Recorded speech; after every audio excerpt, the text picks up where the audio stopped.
Let's move on from that and bring in our guest, James Roguski. And I'm just going to say to the audience, just prior to the news, we were having a little chat. And I said, the trouble is, James, we haven't got much good news. But you said to me instantly, I've got some good news. So welcome to UK Column. What have you got for us? Well, I have way too much information for the time that we have. So if you would be kind enough to give me notice halfway through, what I want to do is partition what we talk about between the two instruments that are being negotiated, the treaty and the amendments. So I'll start off with what most people call the pandemic treaty. They had in their negotiations what was supposed to be their last 2 weeks of negotiations at the end of the last month, and they failed to reach an agreement. So they've had to schedule more meetings from April 29th to May the 10th. About a year ago, I published an article about our ambassador Hamamoto agreeing with the Chinese delegate that they wanted to keep all of the details of which nation made what proposal secret from everyone in the public. Well, I published a leaked document, or I should say I republished a leaked document. It was first published by KEI Online and Politico, which is a 110-page document that details what each nation has suggested as text edits to what they did in their last negotiations is they had a 29-page document. They were hoping to end the negotiations after 2 weeks, but instead, the nations made over 5,000 text edits, and the document ballooned from 29 up to 110 pages. They're having a little bit of difficulty reaching agreement, and I want people to understand that the treaty is really not what most people think it is. In my view, it's a trade agreement that has gone, really in the wrong direction. They want to invest billions of dollars to go looking for pathogens with pandemic potential so they can bring them into a WHO coordinated laboratory network, hand them over with the contract so that the pathogen access that would then proliferate, these dangerous pathogens all around the world with all the different laboratories would only be given in return for benefit sharing, the pathogen access benefit sharing system. This is a money-making venture that would end up resulting in speeded up regulatory approval by the WHO to determine whether or not jabs and tests and things are, acceptable. And then the WHO would be in charge of a distribution and logistics network. This is a business deal that I feel is akin to any kind of, corrupt cartel. I've dubbed it the new OPEC. OPEC is the oil producing and exporting countries, but this is really the Organization of Pandemic Emergency Corporations. What they're doing is trying to build out the fear-mongering mechanisms, the infrastructure, so that they can always be telling people there's an emergency. And so it's the Foreign Commonwealth and Development Office, your good friend, David Cameron, who is really in charge of this, because what this really is taking billions of dollars from the wealthier nations of the global north to invest in the pharmaceutical hospital emergency industrial complex in the global south, so that they can distribute the manufacturing geographically, and oligarchs in poor nations can turn a profit by scaring the daylights out of people in their nations, because there's a lot of black and brown people that they didn't jab the first time around. Now, that's a summary of what's going on with the treaty.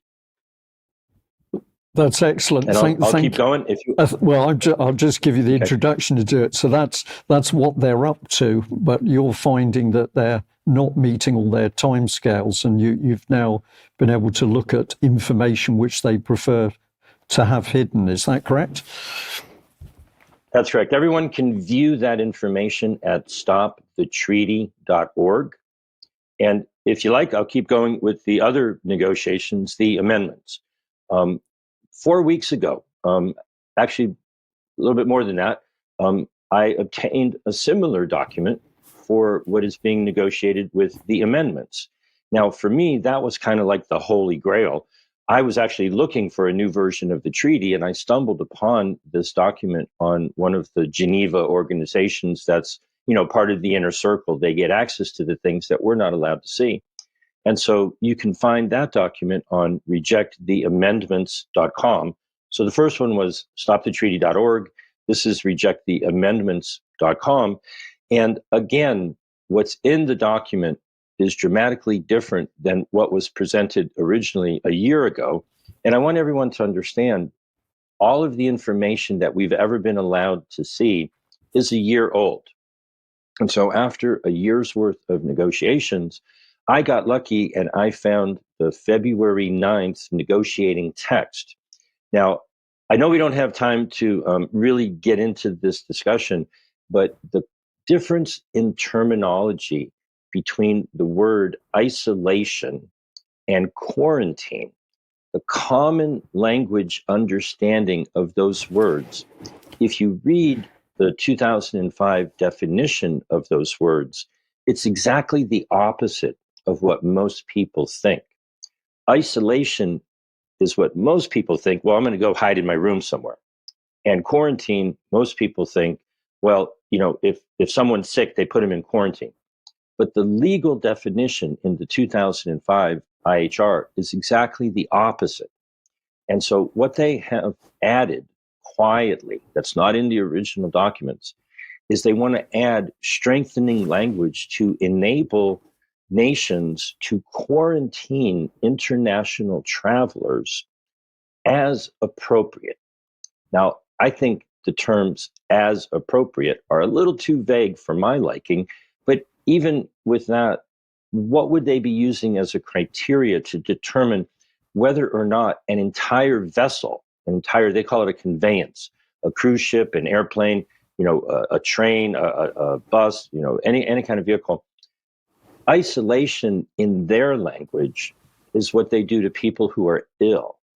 Quarantine is what they seek to be able to do to people who maybe have passed by or on the same ship with someone who is ill.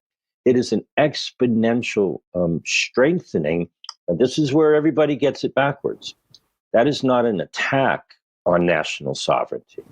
That is a ridiculous strengthening of national sovereignty that would enable each nation to abuse the rights and freedoms of foreign travelers. So if you want to go on holiday, you take a cruise or a flight or whatever, and for some appropriate reason, as determined by the officials in the foreign country where you may be landing, this is a gentleman's international agreement where all of the nations, it's not coming from the WHO. It's not that the WHO is saying they have to do anything. The doublespeak is amazing. The IHR says, no, don't do that unless you want to. I mean, you have to read it to actually believe it. And so the concern about adding in the ability to quarantine, and now quarantine doesn't mean you're sick. Quarantine means somebody said, we're going to lock up this airplane or boat or whatever it may be. This is very disturbing. It was not in the original documents. It is in the documents that were leaked. And I encourage everyone to go to the websites that I mentioned, or you can just go to jamesroguski.substack.com or call me at 310-619-3055. I'm in the US. You can text me or use any of the apps. That is absolutely unacceptable, to give government more power to just lock people up as they deem appropriate. Yeah, so James, it's fear, first of all, followed by more power. But you did mention that they'd also had comments in from countries which clearly had embarrassed them, and they didn't want to make that available very quickly. You've been able to see some of those comments, is that correct? In the document, for the treaty on stopthetreaty.org and the document for the amendments, rejecttheamendments.com, you can just download and type in UK if you want to search to see all of the text edits that were submitted to either remove or add language. And any nation, they have abbreviations for each nation. I published an article a couple of days ago for the United States, who had submitted 500 and some proposed text amendments. I think the UK had 200 and some or thereabouts. So you can see what they don't want you to see, what they have been submitting as text languages from the United States, and I believe it's similar for the UK and the EU.